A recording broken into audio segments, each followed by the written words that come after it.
Hi friends, आज इस session में हम ब्लड रिलेशंस टॉपिक पर बात करेंगे। इस टॉपिक का नाम है कमांडर रीजनिंग सेक्शन। तो अगर आप किसी भी कंपटीशन एग्जाम या प्लेसमेंट टेस्ट में शामिल होते हैं तो ब्लड रिलेशंस टॉपिक से रीजनिंग में आपको 4 से 5 सवाल मिलेंगे, शायद और भी ज्यादा। तो ये बहुत इंपॉर्टेंट है और बहुत आसान भी है अगर आपको पसंद है। तो सामान्य तौर पर हमारे रियल लाइफ में हमारे रिश्ते होते हैं। तो अगर हम अपने असली जीवन से इन प्रश्नों का तुलना करें तो खून के रिश्ते से संबंधित सवाल का जवाब देना बहुत बहुत सरल है। तो चीज़ों को कॉम्प्लिकेटेड ना करें, बस आसान से जवाब देने की कोशिश करें। तो मैं तुम्हें इस टॉपिक से शुरुआत से पहले दे रही हूँ, इसलिए मुझे लिखने दो आज का टॉपिक क्या है। तो आज का विषय है खून के रिश्ते।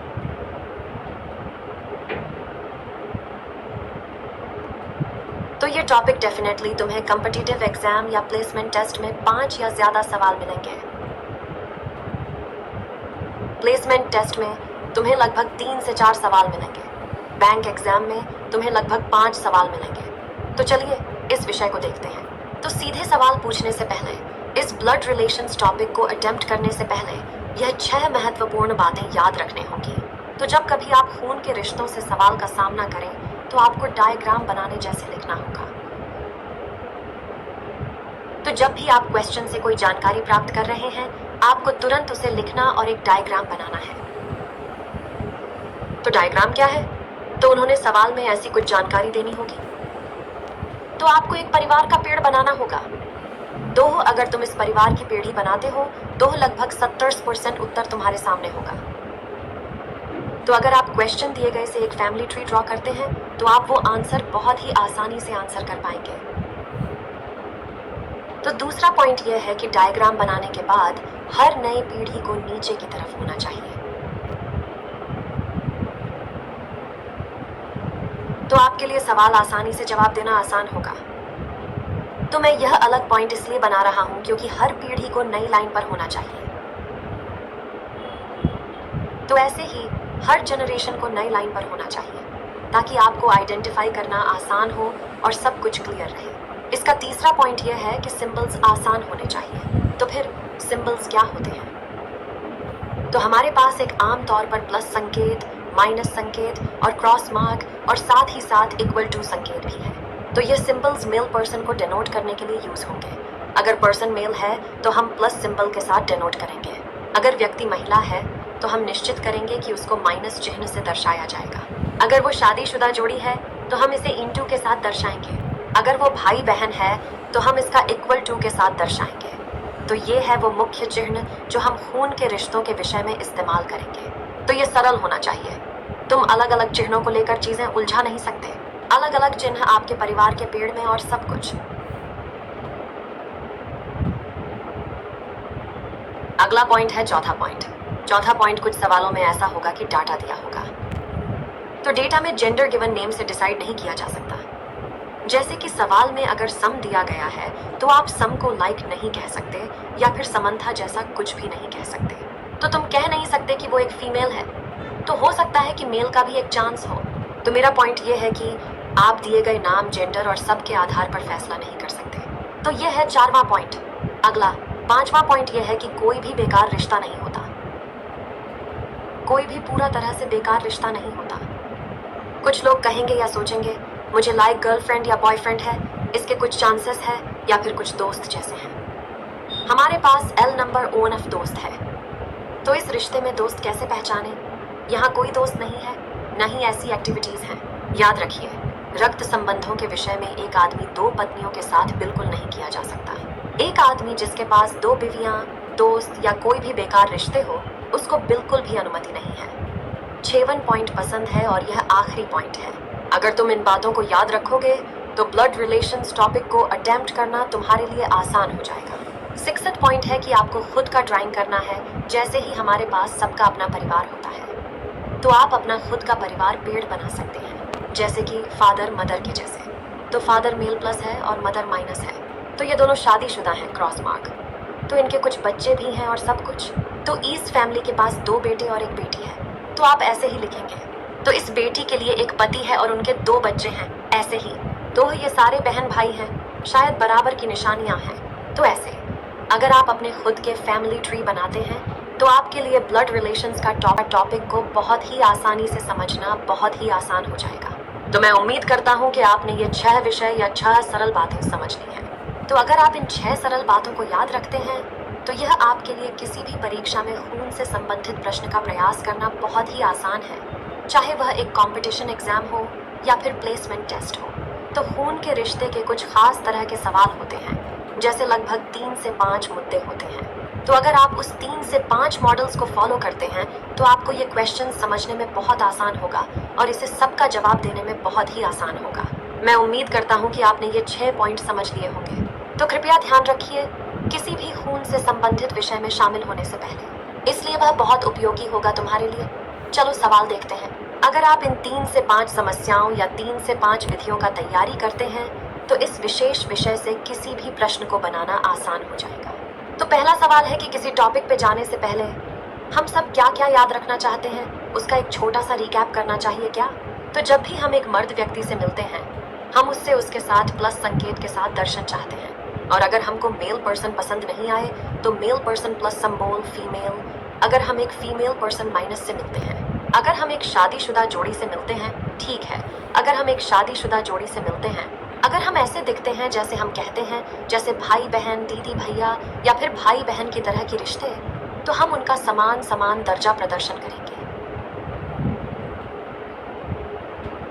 तो यह हैं 4 मेजर सिंबल्स जिन्हें आपको ध्यान में रखना है जब इस टॉपिक को अटेम्प्ट करने जा रहे हैं। मुझे उम्मीद है कि आप इस पॉइंट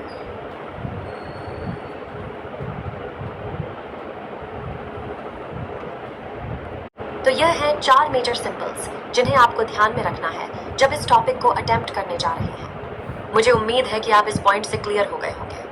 हाँ ठीक है,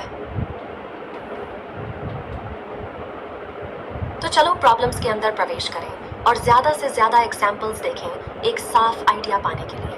तो देखते हैं 2-3 मसले, फिर हमें साफ नजर आएगा कि इस रिश्ते के सवाल को कैसे करना है। तो पहला सवाल यह है कि मैं आपके लिए सवाल पढ़ रहा हूँ। अगर एक भाई है बी का, बी सी की बहन है और सी डी का बाप है, तो डी ए से किस तरह से संबंधित है? तो यह है वो प्रश्न जिन्होंने दिया है। तो बिल्कुल, मैं तो एक फैमिली ट्री बना रहा हूँ। जब भी आप एक फैमिली ट्री बनाते हैं याद रखिए कि 70% आपके जवाब कंप्लीट हो जाते हैं। तो जवाब आपके आगे है। ठीक है, ब्लड रिलेशनशिप फैमिली ट्री कैसे ड्रॉ करें सीखने की कोशिश करें, अपने परिवार से शुरू करें और अन्य सवालों के लिए कोशिश करें। ठीक है, सबसे पहले तो वो कह रहे हैं कि अगर एक भाई है बी का, तो मैंने कहा कि एक भाई है बी का। तो जब भी आप सिबलिंग्स से मिलते हैं आपको यहाँ इक्वल टू सिंबल देना होगा। तो अब भाई है, साफ साफ उन्होंने कहा है कि ए बी का भाई है। तो हमें नहीं पता कि ब का लिंग क्या है। हम किसी भी दिए गए सदस्य की लिंग की पहचान पहले से नहीं कर सकते। अगला बीसी की बहन है, इसलिए बी भी बहन है, तो बी का मतलब है कि बी सी की बहन है और सी डी का बाप है। तो सी डी का बाप है, सी डी का बाप है, तो डी बेटा है, सी सेंस में बाप है प्लस। ओके, कैसे डी ए से रिलेटेड है? तो कैसे डी ए से रिलेटेड है? तो उन पूछ रहे हैं कि डी ए से कैसे जुड़ा हुआ है। तो अगर आप याद करते हैं, अगर आपको इस तरह का सवाल मिला है कि डी ए से कैसे जुड़ा हुआ है, तो वह पूछ रहे हैं जैसे कि ए डी को कॉल कर रहा है उस रिश्ते में पूछ रहे हैं। तो हमारे पास डी का रिश्ता नहीं है, इसलिए हम सीधे साधे कह सकते हैं कि यह नहीं पता किया जा सकता। ठीक है, क्यों? क्योंकि द अनजान है। जैसे कि अगर डी प्लस है तो मैं कह रहा हूँ कि डी मेल है। अगर डी मेल है तो हम कुछ रिश्ते कॉल करेंगे, या माइनस हम कुछ रिश्ते कॉल करेंगे, लेकिन यहाँ डी का कोई भी जेंडर नहीं है। तो हम कह सकते हैं कि हम निर्णय नहीं कर सकते। तो देखो कुछ उदाहरण, आपको बिल्कुल सही करने का साफ साफ आइडिया मिल जाएगा। ठीक है, मुझे उम्मीद है कि आपको परिवार के पेड़ का कैसे बनाया जाता है और सब कुछ समझ में आ गया होगा।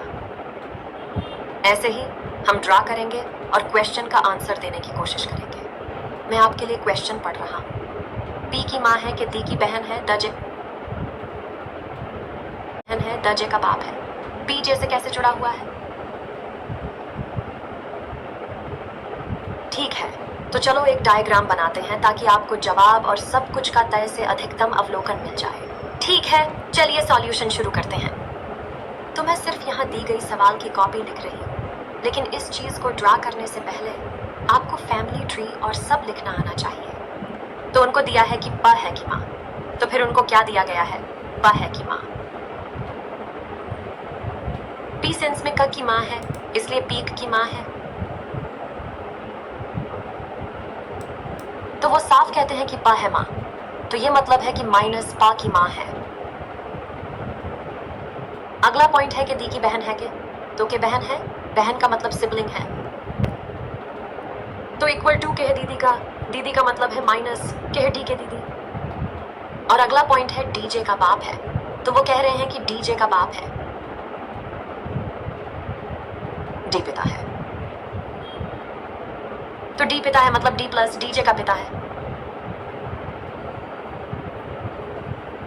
तो क्या सवाल पूछ रहे हैं, क्या चीज खोजनी है? तो पीछे से कैसे जुड़ा है? तो मैं आपको यहाँ एक सरल टिप बता रही हूँ। तो काफी सवाल में वे ऐसे ही सवाल खत्म करेंगे कि जे से कैसे संबंधित है। कैसे हैं? हम भी यह जान सकते हैं कि ब से अ का क्या रिश्ता है, डी से सी का क्या रिश्ता है, लेकिन सवाल वही है। यहाँ पी को जी से कैसे जोड़ा जाता है पूछा जा रहा है। तो याद रखिए, अगर उन्होंने ऐसी कोई बात पूछी है तो आपको क्या खोजना है? इस बात को। तो पीजी से कैसे जुड़ा है, तो आपको यह फाइंड करना है कि जे जैसा कैसे है और पी को क्या कहना है। यही है मेन सॉल्यूशन या आंसर। तुम्हें सोचना होगा कि जे का पा से क्या रिश्ता, यही है मेन सॉल्यूशन या आंसर। तुम्हें सोचना होगा कि जे का पा से क्या रिश्ता है।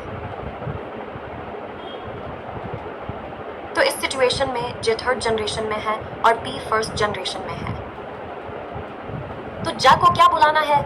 जा को पा को दादी बुलाना पड़ेगा। तो पा पहली पीढ़ी में है और ज तीसरी पीढ़ी में है, तो ज जैसे पा को दादी कहती है। तो क्योंकि मदर का मतलब होता है कि यह एक माइनस संकेत है, तो जे ने पी को ग्रैंड मदर बोला है, तो वह है आपका जवाब या हल। तो आप दादी माँ जैसे विकल्प को चुनेंगे। तो मुझे उम्मीद है कि आपने यह खून के रिश्ते की सवाल को समझ लिया होगा। मुझे उम्मीद है कि आपको उस पर कुछ साफ सुथरा हो गया है। तो बस आपको एक खूबसूरत खानदान की बेड़ी तैयार करनी है और वहां पर आपको हल ढूंढना होगा। कुछ कंपिटिटिव एग्जाम्स में आपको ऑप्शंस मिलेंगे और प्लेसमेंट टेस्ट्स में भी आपको 4 से 5 ऑप्शंस मिलेंगे। तुम उनमें से एक आसानी से चुन लोगे। तो एक और मॉडल भी है, तो मैं सिर्फ तुम्हारे लिए सवाल पढ़ रहा हूँ, तुम खुद ही जवाब दे सकते हो। तो एक सवाल है, जैसे कि एक लड़की को इशारा करके लोकेश ने कहा, वह मेरी पिता की सिर्फ बहन की डॉक्टर है। लोकेश लड़की से किस तरह से जुड़ा हुआ है? तो यह है सवाल, बहुत सारे कॉम्पिटिटिव एग्जाम्स या बैंक एग्जामिनेशंस में दिया जाता है। तो तुमको लॉजिक ढूंढना होगा, वरना वो तस्वीर की तरह पूछेंगे। लोकेश ने ऐसा ही कुछ कहा था। उन्होंने एक सवाल तैयार करेंगे, तुम्हें भी इस सवाल के लिए तैयार होना चाहिए। तो मैं उम्मीद करता हूँ कि आपको इस खून के रिश्तों के विषय में कुछ स्पष्टता मिली होगी। अगर आपके पास कोई शक हो तो कमेंट्स में मुझे कमेंट करें, या फिर कमेंट्स में मुझसे कोई भी शक पूछें, तो मैं हाई प्रायोरिटी में रिप्लाई करूंगा। तो मैं उम्मीद करता हूँ कि यह सेशन सुपर एक्साइटेड और हेल्पफुल होगा आपके लिए। तो इस वीडियो को देखने के लिए शुक्रिया। अपने दोस्तों और सहायकों के साथ इस वीडियो को ज़रूर शेयर करें जो तकनीकी परीक्षाओं या प्लेसमेंट टेस्ट्स के लिए तैयार हो रहे हैं, और ये उनके लिए बहुत ही सहायक है। तो इस वीडियो को देखने के लिए धन्यवाद, शुक्रिया।